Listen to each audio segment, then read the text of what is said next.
నమస్తే, welcome to our channel. నేను మీ సిరి. ఈరోజు మనతో పాటు ఉన్నారు ప్రముఖ senior political analyst Durga Kumar గారు. నమస్కారం సార్. నమస్కారం మా సిరి, మన వీక్షకులు కూడా సార్. మీరు చూస్తూనే ఉన్నారు, చాలామంది మన ఫ్యాన్ వదిలి సైకిల్ ఎక్కడం అయితే జరుగుతుంది. సో ఇప్పుడు ఏంటంటే మనం నిన్న చూసినట్టయితే విజయసాయి రెడ్డి స్వయాన బామ్మర్ది ద్వారకానాథ్ రెడ్డి సైకిల్ ఎక్కడం జరిగింది. సో ఆ సైకిల్ ఎక్కిన తర్వాత వైసీపీ గురించి కొన్ని సీక్రెట్స్ అయితే బయటికి చెప్పారని అయితే వినిపిస్తుంది. సో అసలు ఏం చెప్పారు సార్? ఆయన ఉండకుండా పగలగొట్టేసాడమ్మా. ఇప్పుడు జగన్ ప్రభుత్వంలో ఎమ్మెల్యేలు కానీ మినిస్టర్లు కానీ జగన్ గారిని కలిసే పని లేదు. తర్వాత ఏ విధమైనటువంటి డెవలప్మెంటల్ యాక్టివిటీస్ చేయటం లేదు. ప్రజలకు ఇచ్చిన ఏ హామీ నెరవేర్చట్లేదు.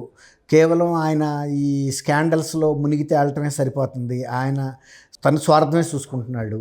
తర్వాత గతంలో ఆయన తెలుగుదేశంలో శాసనసభ్యుడిగా పనిచేశాడంట. నేను తెలుగుదేశం శాసనసభ్యుడిగా కూడా గతంలో పనిచేశాను. చంద్రబాబు నాయుడు గారు చాలా విజనరీ, రాష్ట్ర ప్రగతికి సంబంధించి అనేక పథకాలు అమలు చేశాడు.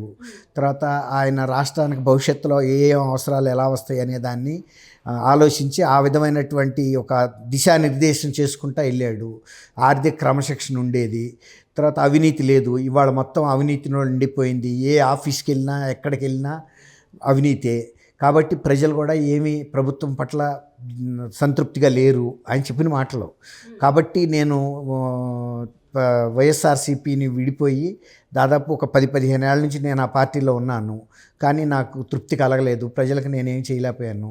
కాబట్టి నేను ఇవాళ చంద్రబాబు నాయుడు గారి సమక్షంలోనే తెలుగుదేశం పార్టీలో చేరుతున్నాను. తెలుగుదేశం పార్టీ ఈసారి గెలిచి ఆయన ముఖ్యమంత్రి అయ్యేటందుకు మనందరం కష్టపడి పనిచేయాలి. ఎటువంటి ఆటంకాలు వచ్చినా కూడా వెనక్కి జంకొద్దు, అనేక ఆటంకాలు సృష్టిస్తారు అని ఆయన బహిరంగ సభలోనే చెప్పేశాడు. ఇవన్నీ కూడా ఏమీ రహస్యాలు ఏం లేవు. అయితే ఏంటంటే ఇప్పుడు జగన్మోహన్ రెడ్డి గారు తనకి అంతర్గతంగా వచ్చిన సంక్షోభంతోనే కొట్టుమిట్టాడుతున్నాడు. 175కి 175 గెలుస్తానని సవాల్ ఇసిరాడు కదా. సవాల్ ఇసిరినప్పుడు పెద్ద వేవ్ ఉందని అనుకోవాలి కదా. ఆంధ్రప్రదేశ్లో ఎవరిని ఎక్కడ నిలబెట్టినా గెలుస్తారనే కదా 175 సీట్లు వస్తాయంటే ఇక ప్రతిపక్షంకి సంబంధించి ఎవరు కూడా గెలవలేరని. మరి అలాంటప్పుడు 60-70 సీట్లలో అభ్యర్థుల్ని మార్చాలనే మాట చెప్తున్నాడు అంటే 60-70 స్థానాల్లో వాళ్ళ పెర్ఫార్మెన్స్ పనితరం బాగాలేదనే కదా. అంటే ఇప్పుడు ఎవరైనా యుద్ధానికి వెళ్ళబోతున్నాం, మనం అన్నీ కవచం అన్నీ పెట్టుకున్నాం, కత్తులు డాలు అన్నీ పట్టుకున్నాము. ఏమో నేను ఓడిపోతానేమో, నేను చచ్చిపోతానేమో అని ఇంటి దగ్గర స్టేట్మెంట్ ఇస్తే యుద్ధానికి వెళ్ళబోయే ముందు ఇక నైతికంగా ఓడిపోయినట్టే కదా. యుద్ధానికి వెళ్ళే ముందు ఎటువంటి అనుమానం ఉండక్కర్లా. అంటే ఖచ్చితంగా శత్రువుని ఓడించాలని ఆయన నమ్మకం ఉండాలి. అవును, ఆ విశ్వాసంతోనే వెళ్ళాలి. అప్పుడే యుద్ధం చేయగలుగుతాం, గెలవగలుగుతాం. ఇంటి దగ్గరే నీరసపడిపోతే ఇక కత్తి నేను పట్టుకోలేనేమో, జారిపోద్దేమో, డాలు నేను ఎత్తలేనేమో అనుకుంటే నువ్వేం యుద్ధం చేస్తావు? ఇప్పుడు సొంత అభ్యర్థుల మీద నీకు నమ్మకం లేదు. 5 ఏళ్ళు వాళ్ళు పనిచేశారు, నువ్వు 5 ఏళ్ళు ముఖ్యమంత్రిగా ఉన్నావు. మరి అన్నిసార్లు రివ్యూ చేసినప్పుడు వాళ్ళ పెర్ఫార్మెన్స్ బాగోలేనప్పుడు పుషప్ ఇవ్వాలి కదా. ఆయన స్వయంగా ఇంటర్వ్యూన్ అయ్యి ఏ నియోజకవర్గం, ఇప్పుడు 80 నియోజకవర్గాల్లో అంటే దాదాపు 50% నియోజకవర్గాలలో ఆ ఎమ్మెల్యేలు సరైన పరిపాలన ఇవ్వలేదంటే ప్రజలు అసంతృప్తితో ఉన్నట్టే కదా. అక్కడ నువ్వే చెబుతున్నావు కదా, పరిపాలన నీ పరిపాలనే కదా, నువ్వు ముఖ్యమంత్రిగా నువ్వు బాధ్యత వహించాలి. ఎప్పుడైనా ముఖ్యమంత్రి పరిపాలన చూస్తారు కానీ శాసనసభ్యులను చూడరు. శాసనసభ్యులు అనేవాడు ఎవరు పెడితే వాళ్ళకి వేస్తారు. నువ్వు మంచి పనులు చేసావు అనుకోండి, సిరిని పెట్టినా గెలుస్తాడు, దుర్గాకుమార్ని పెట్టినా గెలుస్తాడు. నీకు మంచి పేరు లేదనుకోండి, ఇంకా నువ్వు అలెగ్జాండర్ని తీసుకొచ్చి పెట్టినా కూడా ఓడిస్తారు. ఎందుకంటే నీకే మంచి పేరు లేనప్పుడు అలెగ్జాండర్ ఎవడో లెక్కేముంది వాళ్ళకి. జగద్విఖ్యాత వీరుడైతే అవ్వచ్చు, కానీ నీ పార్టీ తరఫున పోటీ చేసినప్పుడు నిన్నే చూస్తారు, అలెగ్జాండర్ ఫేస్ చూడరు. అట్లా ఇప్పుడు ఆయనకేంటంటే అంతర్గతంగా తన సొంత పార్టీలోనే చాలా సంక్షోభాన్ని ఎదుర్కొంటున్నాడు. అది అలా జగన్మోహన్ రెడ్డి గారి పరిస్థితి ఏమీ ఆశాజనకంగా లేదు. అందులో భాగంగానే ఇప్పుడు చాలామంది వెళ్ళిపోతున్నప్పుడు ఈవెన్ సొంత విజయసాయి రెడ్డి గారి సొంత బావమరిది అయినా కూడా మరి ఉండలేరు కదా. పార్టీ ఓడ మునిగిపోతుంది, టైటానిక్కే అది. టైటానిక్ ఓడైనా సరే మునిగిపోతున్నప్పుడు టైటానిక్లో కూర్చున్నాం కాబట్టి మన ప్రాణం పోద్దని అనుకోవట్లేం కదా.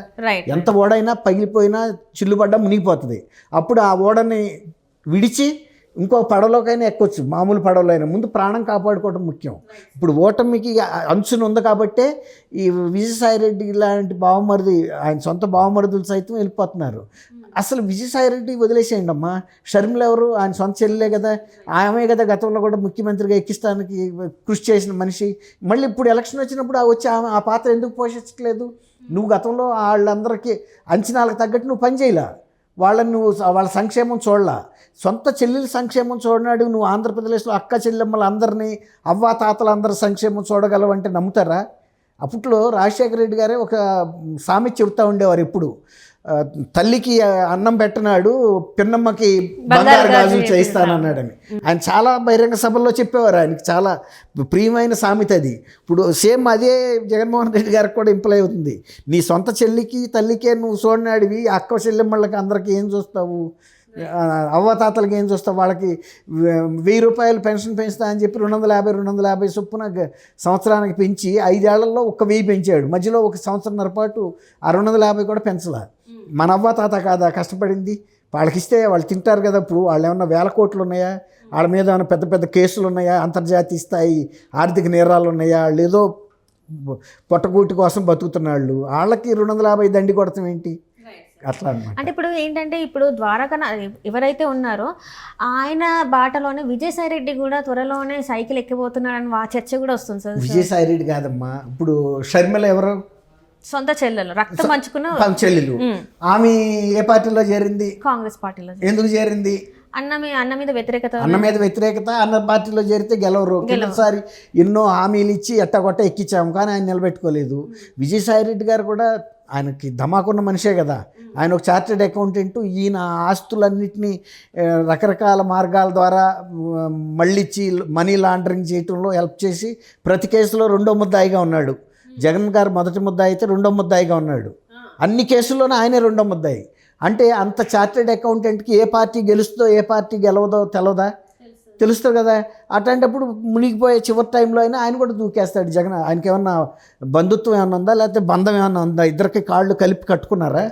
అంటే ఇంతకుముందు కూడా సార్, అంటే జగన్మోహన్ రెడ్డికి విజయసాయి రెడ్డికి చెడింది అని చెప్పేసి కొన్ని రోజులు చెడింది కలుస్తారు. వాళ్ళకిద్దరికి కొన్ని కామన్ అంశాలు ఉన్నాయమ్మా, ఇంట్రెస్ట్లు, సంయుక్తమైన ప్రయోజనాలు ఉన్నాయి. ఆ కేసు బయటపడాలంటే ఇప్పుడు విజయసాయి రెడ్డి గారు బయటకు వస్తే రేపు జగన్మోహన్ రెడ్డి గారు సపోర్ట్ ఇవ్వడం, నీ సంగతి నువ్వు చూసుకో, నా సంగతి నేను చూసుకుంటా అంటాడు. ఇప్పుడు మరి ఆ కేసులన్నీ ఎదుర్కోవాలంటే మెయిన్గా లబ్ధి పొందింది జగన్మోహన్ రెడ్డి గారు. సరే, ఈయనకి ఎంతో ఫీజో కమిషనో ఇచ్చుంటాడు. మరి ఈ కేసుల్లో దెబ్బలాడి బయటపడాలంటే మరి ఇప్పుడు ఆయనతో సెయిల్ చేయక తప్పదు కదా. అదే కనుక ఆయన కేసు కొట్టేశారనుకోండి, కొట్టేయటమో శిక్ష పట్టడమో అయితే గొడవ లేదు. ఇంకా అది ఎటు తేలని పరిస్థితుల్లో ఉన్నాయి. కాబట్టి ఇక ఆయనకి ఇష్టం ఉన్నా లేకపోయినా సెయిల్ చేయాలి. ఇప్పుడు మా ఇద్దరం కలిసి నేరం చేసాం. నేరం చేసినప్పుడు నువ్వు ఇష్టం లేకపోయినా నాతో కలిసి ఉండక తప్పదు. ఎందుకంటే ఆ కేసు నుంచి బయటపడాలి. లేదంటే నేను పెద్దగా లాయర్ని పెట్టుకుని నా కేసులోంచి నేను బయటపడతా, నిన్ను వదిలేస్తా. అప్పుడు నువ్వు ముద్దాయిగా మిగిలిపోతావు. అట్లా అన్నమాట. అంతే తప్ప ఇక్కడ ఎవరు బంధం ఉండదమ్మా, శాశ్వతం కాదు. అసలు ఇప్పుడు వైఎస్ఆర్సీపీ ఉంది, మొన్న వైఎస్ఆర్టీపీ అని పెట్టింది తెలంగాణ పార్టీ అని. ఏమైంది? అది మెర్జ్ అయిపోయింది. ఇప్పుడు రేపు కూడా ఎన్నికల్లో కనుక సపోజ్ వైఎస్ఆర్సీపీ డిఫీట్ అయ్యి అక్కడ వేరే పార్టీ కనుక అధికారంలోకి వచ్చింది అనుకోండి, ఈ వైఎస్ఆర్సీపీలో ఉన్న కార్యకర్తలంతా కాంగ్రెస్ పార్టీకి సంబంధించిన వాళ్ళు ఎక్కువ మంది కనుక ఒక 80% కనుక వచ్చి ఈ కాంగ్రెస్ వైపు చేరారనుకోండి, అది ఖాళీ అయిపోద్ది. బస్సు ఖాళీ బస్సు ఎంతకాలం తిప్పుతాం మనం? ఫ్రీ టికెట్లతో తిప్పలేం కదా.